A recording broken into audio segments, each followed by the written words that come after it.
जय हिंद साथियों, आज हम पढ़ेंगे मुगल काल।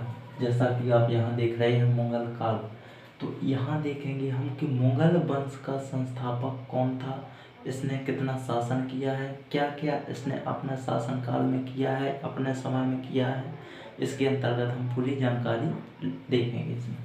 देखो तो मुगल वंश का संस्थापक कौन था? मुगल वंश का संस्थापक कौन था? बाबर। कौन था? बाबर। बाबर। इसका वास्तविक नाम क्या था? इसका वास्तविक नाम था जहीरुद्दीन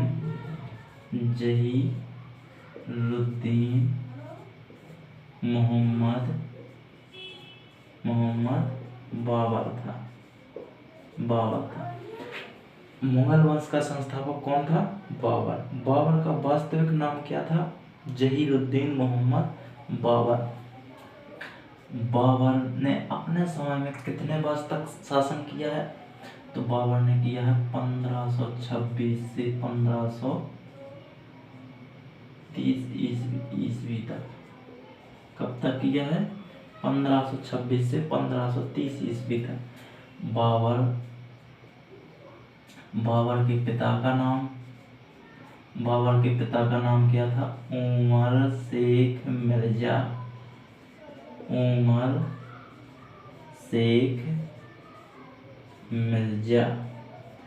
बाबर की माता का क्या नाम था? कुतलुग निगार खानम। बाबर के पिता का नाम उमर शेख मिर्जा तथा बाबर की माता का नाम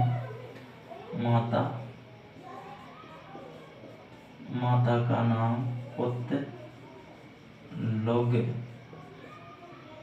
निगार खानम। मुगल वंश का संस्थापक कौन था? बाबर। बाबर का वास्तविक नाम क्या था? जहीरुद्दीन मोहम्मद बाबर। बाबर ने अपने समय में शासन कितना किया? 1526 से 1530 ईसा पूर्व तक काल किया है।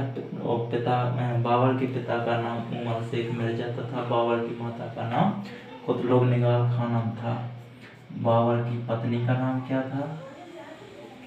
बाबर की पत्नी का नाम होगा माहिम बेगम। क्या नाम होगा? माहिम बेगम। बाबर के 4 पुत्र हुए। पुत्रों के क्या नाम थे? बड़े का नाम था हुमायूं। क्या नाम होगा? हुमायूं। दूसरे का कामरान। तीसरे का हिंदाल। चौथे का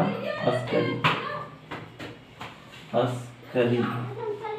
हाँ, बाबर के 4 पुत्र हुए। सबसे बड़ा था हुमायूं, दूसरा कामरान, तीसरा हिंदाल, चौथा अस्करी। बाबर ने अपनी आत्मकथा लिखी थी। आत्मकथा ने बाबर ने 7 राजाओं का वर्णन किया, जिनमें से 5 तो मुस्लिम राजाओं का और 2 हिंदू राजाओं का वर्णन किया है। तो जिसका नाम क्या रखा उसने? आत्मकथा। बाबर की आत्मकथा का क्या नाम था?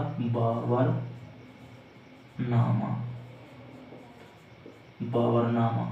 इसे तुजुक ए बाबरी कहते हैं। बाबर ने अपनी आत्मकथा में 5 मुस्लिम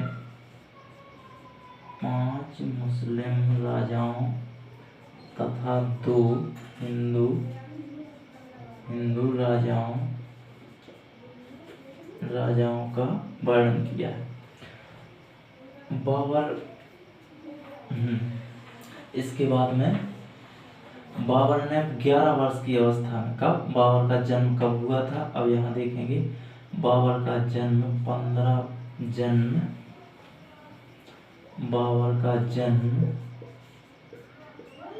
24 फरवरी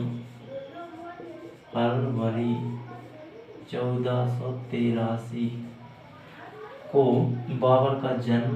24 फरवरी 1483 को ट्रांस ऑक्सियाना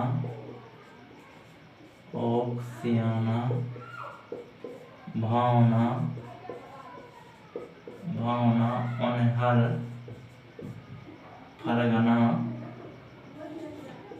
फरगना रियासत में हुआ था। बाबर का जन्म ट्रांस ओक्सियाना भावना उनहर फरगना रियासत में हुआ था। जब बाबर 11 वर्ष की अवस्था में था तब बाबर फरगना रियासत का सूबेदार था। तो वहां पे बाबर को बाबर के पैतृक साम्राज्य से शेरवानी खान ने बेदखल कर दिया था, अर्थात हटा दिया था। तो 1504 ईस्वी में बाबर ने काबुल का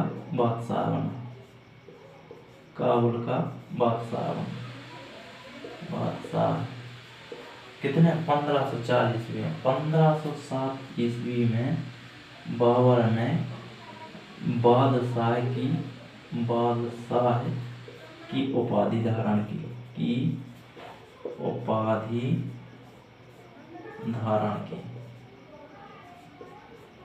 की।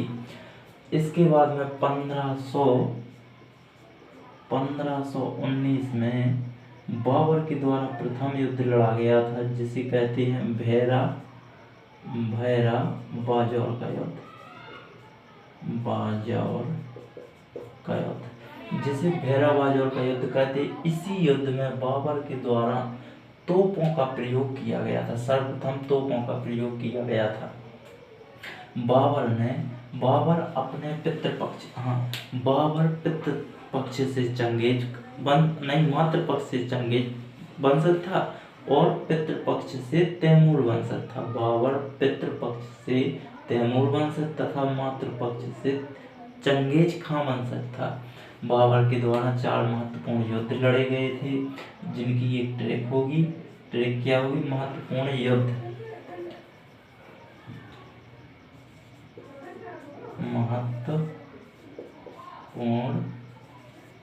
युद्ध लड़े गए थे, जिसकी एक ट्रैक होगी पखा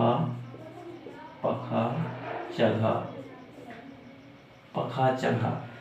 पहला हो गया पानीपत का युद्ध, दूसरा हो गया खानवा का युद्ध, तीसरा हो गया चंदेरी का युद्ध, चौथा हो गया घाघरा का युद्ध।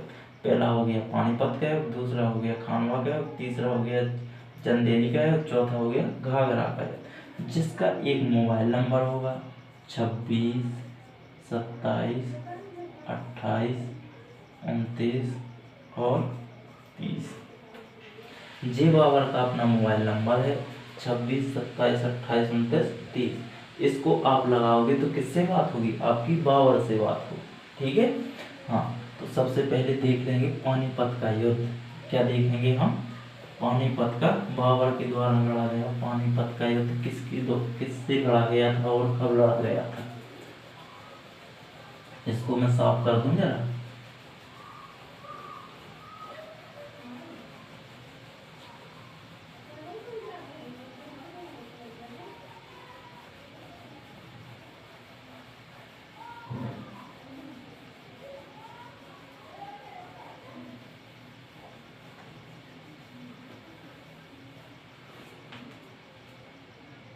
पहला होगा पानीपत का युद्ध। पानीपत का युद्ध ये कब लड़ा गया था, 21 अप्रैल। कब लड़ा गया था, 21 अप्रैल 1526 ईस्वी में। 21 अप्रैल 1526 ईस्वी में पानीपत का प्रथम युद्ध बाबर और लोदी वंश के अंतिम संस्थापक जिसका नाम क्या होगा, इब्राहिम लोदी। क्या नाम होगा, इब्राहिम लोदी के मध्य पानीपत का प्रथम युद्ध लड़ा गया था, जिसमें बाबर के द्वारा तोपों तथा उस्मानी और तोलमा पद्धति का प्रयोग किया गया था। बाबर और किसके बीच में लड़ा गया था, बाबर बैट्स इब्राहिम लोदी लोदी, बाबर वर्सेस इब्राहिम लोदी के मध्य लड़ा गया था। ये एकमात्र ऐसा सुल्तान होगा जो रणभूमि क्षेत्र में मारा गया था। इब्राहिम लोदी जो रणभूमि क्षेत्र में मारा गया था और बाबर विजय हुआ था। बाबर के द्वारा यहाँ की लूटी गई संपत्ति, दिल्ली की लूटी हुई संपत्ति काबुल के सैनिकों को एक एक चांदी का सिक्का उपहार के रूप में दिया गया था। और वहाँ की जो सेना थी उसने क्या कहा था, बाबर को कलंदर कहा था, अर्थात अच्छा कहा था उन्होंने। और इसके आगे दूसरा युद्ध लड़ा गया था, तो वो हो गया खानवा का युद्ध। जो बाबर ने अपने सैनिकों को एक एक चांदी का सिक्का दिया था, वो क्यों दिया था? क्योंकि उसे पानीपत के युद्ध के बाद कौन सा युद्ध लड़ना था? खानवा का युद्ध लड़ना था। और उसे पता था कि खानवा का युद्ध जो मेवाड़ का राजपूत शासक अर्थात राणा सांगा होगा। राणा सांगा ने बाबर से क्या कहा? बाबर से नहीं, बाबर के मंत्री ने बाबर से क्या कहा था कि हुजूर राजन, मुझे विश्वास है कि आप वीर हो, लेकिन जो वीरों का, मुझे लगता है कि जो राणा सांगा है वो वीरों का वीर यानी छलियों का छलिया अर्थात कृष्ण कन्हैया है वो। तो इसने बाबर ने क्या कहा, अपनी सैनिकों को बुलाया और सभी सेना नायकों से कहा कि ऐसी ऐसी बात है। तो इसके सैनिकों ने कहा कि हे राजन, यदि आपको रणभूमि क्षेत्र छोड़ करके भागना हो तो भाग जाना, हम लोग रणभूमि क्षेत्र नहीं छोड़ के भागेंगे। और बाबर की जो ताकत है वो दोगुनी हो गई और उसने क्या किया, जिहाद शब्द दिया था। बाबर जो खानवा का युद्ध है किस किस के बीच में हुआ था, कब हुआ था? और 16 मार्च 1527 को हुआ था। किस किस के बीच में हुआ था? बाबर वर्सेस राणा सांगा, बाबर और राणा सांगा के बीच में हुआ था। तो बाबर ने यहाँ पे क्या किया था, यहाँ पे उसने उस्मानी और तुगलमा पद्धति का प्रयोग किया था। इस युद्ध में उसने कौन कौन सी, उस्मानी एंड तुगलमा पद्धति का प्रयोग किया था। इस तोपें भी चलाई थी इसमें, तोपों के साथ साथ उस्मानी और तुगलमा पद्धति का प्रयोग किया था बाबर ने। इस युद्ध में बाबर ने क्या किया था कि जिहाद शब्द का प्रयोग किया था। जिहाद और तोपें। जिहाद शब्द का अर्थ होता है कि अल्लाह खतरे में है। तो यहाँ की जनता में जो सेना है पहले कह चुकी थी कि राजन आप रणभूमि छोड़ करके भाग आना, लेकिन हम लोग वहीं पे जान दे देंगे, हम लोग अल्लाह के प्रति वहाँ रणभूमि क्षेत्र छोड़ करके नहीं आएंगे। तो उसने क्या किया था, यहाँ पे तोपों के साथ साथ में जिहाद शब्द का प्रयोग किया था यहाँ। लेकिन राणा सांगा जो होगा वो उससे मारा नहीं गया था बाबर से। राणा सांगा की मृत्यु 1528 ईस्वी में जहर से हुई थी। अब देखते हैं अपन चंदेरी का युद्ध।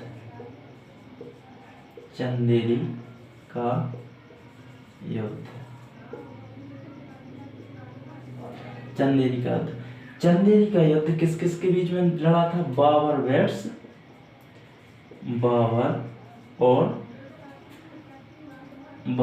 और मेदिनी राय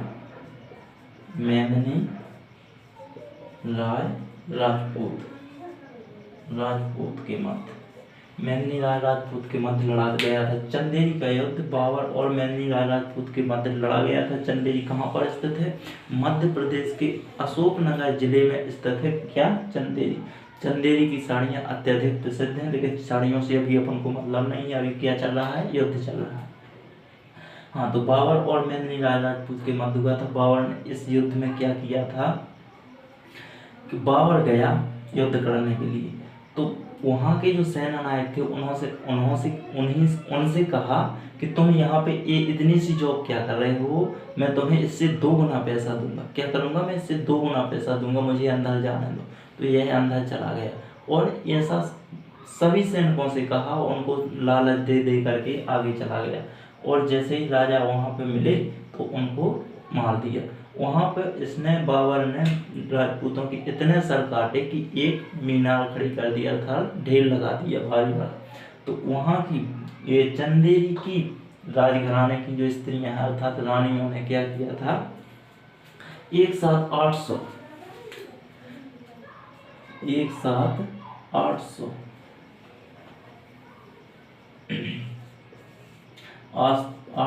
स्त्रियों ने जौहर किया था। जौहर क्या होता है? अब आप कहोगे कि जौहर क्या होता है। तो सती प्रथा तो आपने सुना ही होगा कि जब किसी पहले हुआ करता था, जब किसी पत्नी के अपने हस्बैंड अर्थात पति यानी शंकर जी खत्म हो जाते थे तो वह अपने पति को गोद में लेकर के स्वयं साथ में जल जाती थी। और ये जौहर क्या होता है कि बड़े बड़े राजाओं के महल के बीचों बीच में एक भारी गड्ढा हुआ करता था, उसमें आग जलती रहती थी। जब राजा लड़ाई लड़ने जाते थे तो वहाँ पे आग जला दी जाती थी और रानियों को पता चल जाता था कि हमारे राजा युद्ध में परास्त हो गए हैं अर्थात खत्म हो गए हैं। तो वहाँ की रानियाँ क्या कर लेती थी, सभी रानियाँ अपने अपने हस्बैंड का नाम ले करके और गले में हाथ डाल करके ऐसे और उसमें कूद जाती थी, झम करके कूद जाती थी। तो यहाँ की 800 स्त्रियों ने एक साथ जौहर किया था। तो चंदेरी में हवा महल है, हवा महल भी है। यहाँ पे 9 खंडा महल है, 9 खंडा महल है महल। यहाँ पे खूनी दरवाजा है। क्या है? खूनी दरवाजा। अब खूनी दरवाजा इसे क्यों कहा गया?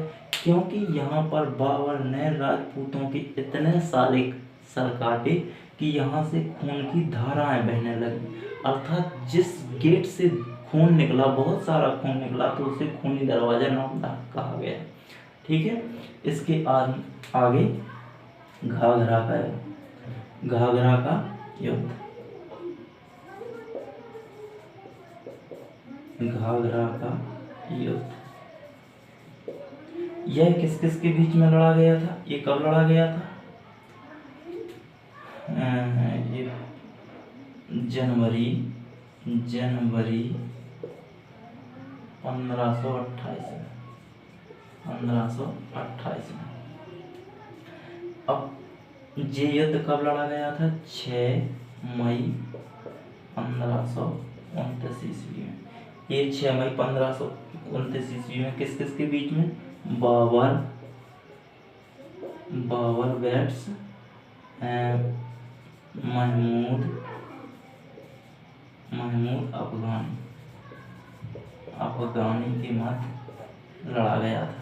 महमूद अफगानी के मध्य लड़ा गया था। यह भारतीय इतिहास का पहला और मध्यकालीन इतिहास का दूसरा ऐसा युद्ध होगा जो जल तथा थल दोनों क्षेत्रों में लड़ा गया था। यह बाबर का अंतिम युद्ध था। इसके बाद बाबर की क्या हो जाती है? डेथ हो जाती है। ये जब बाबर दिल्ली जो खानवा के युद्ध के बाद बाबर का दिल्ली और आगरा पर अधिकार हो जाता है। जब हुमायूं संभल का सूबेदार था तो वहाँ पे उसकी क्या हो गई थी? तबीयत खराब हो गई थी। तबीयत खराब हो जाने के कारण बाबर उसे हुमायूं को बहुत प्यार करता था, बहुत ही ज़्यादा प्यार करता था। तो हुमायूं को दरगाह ले गया था। वो कहाँ ले गया था? दरगाह ले गया था। और दरगाह में उसने क्या की थी? फरियाद की थी। दरगाह ले जा कर के फरियाद की थी कि अल्लाह तेरे दरबार में मैं फरियाद करता हूँ, उसे सदा खुश रखना जिसे मैं प्यार करता हूँ। तो जैसे जैसे कभी कभी बद्दुआ से ज़्यादा दुआ काम कर जाती है। तो जैसे जैसे उसने फरियाद की तो अल्लाह ने उसकी सुन ली।